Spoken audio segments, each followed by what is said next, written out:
Mesdames, Messieurs, bonsoir et merci d'être avec nous en ce moment sur cette édition régionale de l'ORTC Antenne de Moïli. Sans pour autant tarder, voici les titres. Certains départements de l'Université de l'île de Moïli manquent des enseignants malgré la rentrée ce lundi 10 octobre. La ville de Nimashua vient de bénéficier d'un programme du projet Maïléléo. Il s'agit d'un programme argent contre travail. Page éducation, la rentrée universitaire pour cette année 2022-2023 a bel et bien débuté ce lundi 10 octobre. Ici à Mohéli, certains départements ont débuté les cours et d'autres toujours pas par manque des enseignants. Une situation plutôt complexe, particulièrement pour les nouveaux bacheliers. Staouya Zakaria et Tchan Mohamed Delamine. Ici à Mohéli, l'année universitaire a officiellement démarré au centre universitaire de Fomboni. Seuls les étudiants qui font la formation des enseignants, IFERE, ont débuté le cours ce lundi 18 octobre. Ces derniers ont échangé avec leurs enseignants sur les enjeux de la vie universitaire. Pour ceux qui ont opté de faire l'administration économique et sociale AES et ceux de la gestion des entreprises GA, jusqu'à présent, ils n'ont toujours pas fait leur rentrée par manque des enseignants, à en croire le directeur de ce centre universitaire. Nous avons fait la rentrée des étudiants du département de formation au métier de l'éducation. Il s'agit de la première année à la troisième année. Donc la semaine prochaine, soit le jeudi de cette semaine ou la semaine prochaine, nous allons commencer les cours à Wanani, tout simplement parce que nous attendons l'établissement des contrats des enseignants. Parce que les enseignants qui interviennent dans le site de Wanani sont à 90% des contractuels, soit à contrat à durée déterminée, bénéficiant des salaires, ou bien des contrats de vacation. Réunir toutes les conditions avant la reprise des cours devrait être envisagé pour débuter l'année universitaire dans de bonnes conditions. Il serait donc favorable que les responsables concernés prennent toutes les dispositions afin d'éviter des perturbations au cours de l'année. Une cérémonie de remise de kits scolaires au bénéfice de certains orphelins de Moïli a eu lieu ce samedi à l'école primaire publique de Massanzeni. Organisée par l'association Ouzuruadini, elle consiste à les soutenir à mieux suivre leurs études scolaires sans difficulté. Reportage de Zaharia Madi Kassim et Bakar Kassim.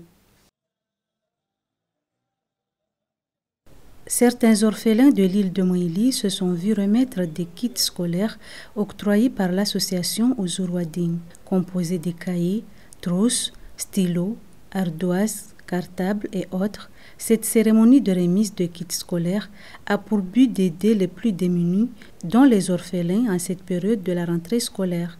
Une manière de leur permettre à mieux suivre leurs études scolaires dans de meilleures conditions. Selon les responsables de cette association, c'est une manière de connaître leur situation scolaire afin d'apporter une contribution. Cette association a pris en charge certains orphelins de Mayotte, Grande Comore, Anjouan et Moïli. Dans cette période scolaire où Stade Moussa Adam, en collaboration avec des responsables de cette association, ils ont pris l'initiative et l'engagement d'accompagner ces enfants dans le processus scolaire. Cette remise est effectuée à Mayotte, Grande Comore, et maintenant le tour revient dans l'île autonome de Moïli. À noter que l'association Ouzuruadini est une association mise en place par les Comoriens résidant en France, La Réunion et Mayotte en vue de contribuer beaucoup plus sur l'éducation religieuse. Et ce n'est pas la première fois que ce genre d'aides sont offertes aux orphelins ici à Moïli. Une réunion de sensibilisation sur la fermeture de la pêche au poulpe a eu lieu au courant de cette semaine à la plage de Miremani et celle de Sambadjou à Wala 2 dans la région de Mledjeli. Cette dernière consiste à sensibiliser les pêcheurs sur les avantages de la fermeture temporaire de la pêche au poulpe. Le point avec Zoubeda Anjilan et Mounibou Amir. En moins de 2 semaines avant la fermeture complète de la pêche au poulpe, les responsables du parc national de Moïli se sont lancés dans une campagne de sensibilisation ce vendredi. Ces derniers ont rassemblé les pêcheurs des poulpes de Mirimani au même titre que ceux de Waladeu dans la région de Mledjili.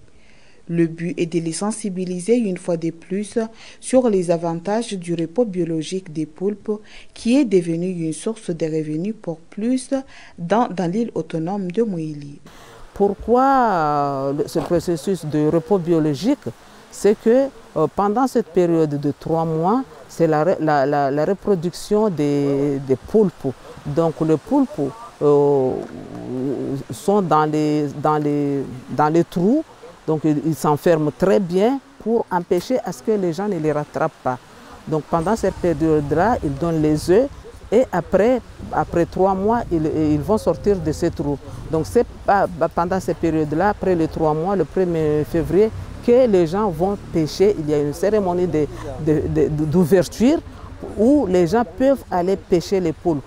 Parce que si on est à ce temps-là, ils vont pêcher des poulpes de grande taille et puis ils vont avoir beaucoup de poulpes pendant cette période-là. Parce que si on ne les pêche pas et qu'on ne les mange pas, de toute façon, ils vont mourir. Ces mêmes rassemblements sont tenus dans d'autres localités de l'île, telles que Sambiya, dans la région du Djando, et d'autres auront lieu en Bati avec les mêmes objectifs. Cette fermeture temporaire va permettre aux pêcheurs de capturer plus en quantité et en gros pour plus de revenus, mais aussi mieux gérer cette ressource en protégeant leurs habitations. Une réunion entre les responsables du projet Maindéléo, les maires de certaines communes et les responsables de différentes ONG de l'île de Mouili s'est tenue ce jeudi à la salle multifonctionnelle de Fomboni. Une rencontre qui était axée sur la mise en place de la phase 2 du projet Maindéléo qui succédera le projet Maindéléo 1 pour le compte de la population. Soranti Bouramadi et Mounibou Amir. 3 ans se sont écoulés depuis la mise en œuvre du projet Maindéléo au niveau national. Un projet qui avait 3 composants, dont un volet de formation pour les pères et mères leaders, volet des activités de redressement socio-économique pour les ménages vulnérables et le volet activité argent contre travail. Un projet qui consiste à soutenir le quotidien de certains ménages afin d'améliorer leur vie. Arrivé presque à terme, le gouvernement comorien, à travers 2 fonds de la Banque mondiale, va mettre en place le projet Maindéléo 2 pour lutter contre la crise alimentaire survenue depuis la guerre en Ukraine. À titre de rappel, depuis la mise en œuvre du projet Maindéléo 1, environ 300 ménages sur 13 villages dans les différentes régions ici à Mouili ont bénéficié de ce projet. En plus de cela, certaines localités ont aussi bénéficié de la réhabilitation des infrastructures endommagées par le cyclone Kenneth. La ville de Nimashiwa, dans la région de Mledjele, vient de bénéficier d'un projet de construction d'un espace de bien-être, la réhabilitation de la ruelle du collège vers le poste de santé de la localité et d'un nettoyage du littoral. Un projet qui entre dans le cadre des activités argent contre travail du projet Maindéléo. Tidjara Swalihi et Mounibou Amir pour plus de précisions. Tout comme bon nombre des villages moéliens, le projet des activités Maindéléo dans le cadre des activités argent contre travail est lancé dans le village de Nimashiwa. Cela va mettre en œuvre ces activités dont 50 bénéficiaires vont travailler à travers ce projet. Environ 3 activités dont la construction d'un espace de bien-être, le nettoyage du littoral de cette ville et la réhabilitation de la ruelle du collège vers la poste de santé sont prévues dans ce projet et cela dans une période d'1 mois. Donc on est ici à Nimashiwa aujourd'hui pour lancer l'activité concernant l'activité, ça veut dire argent contre travail. L'activité est composée de 3 activités. À noter que ce n'est pas la première fois que la ville de Nimashiwa bénéficie d'un tel projet qui entre dans le cadre du projet Maindéléo. Parmi les projets réalisés, on peut citer celui du curage des caniveaux de cette ville. Pour finir ce journal, nombreux sont les Mohéliens qui se plaignent du prix de l'achat de clous de girofle. Pour les acheteurs de ce produit de rente, Le prix est justifié tenant compte des dépenses effectuées dans l'ensemble. Soranti Bouramadi et Tchan Mohamed Elamine.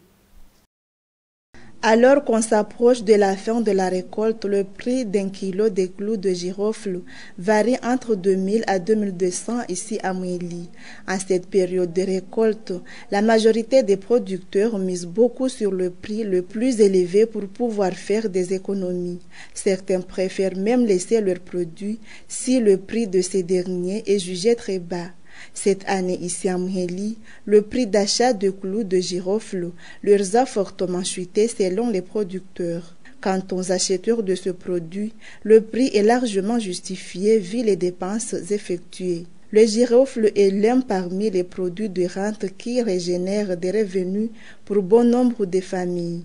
Contrairement aux années précédentes, la cueillette est loin d'être quantitative, à défaut d'insuffisance des cueilleurs saisonniers. Même la production semble chuter cette année, contrairement à en juin, ce qui ne facilite pas les producteurs de ce produit, obligés de s'adapter à cette situation. Mesdames, Messieurs, c'est la fin de cette édition, mais avant de vous quitter, je vous rappelle les titres. Certains départements de l'Université de l'île de Mouili manquent des enseignants malgré la rentrée ce lundi 10 octobre. La ville de Nimashiwa vient de bénéficier d'un programme du projet Maindeleyo. Il s'agit d'un programme argent contre travail. C'est la fin complète de cette édition. Merci à tous de l'avoir suivi. Bonne suite de programmes sur ORTC. À bientôt.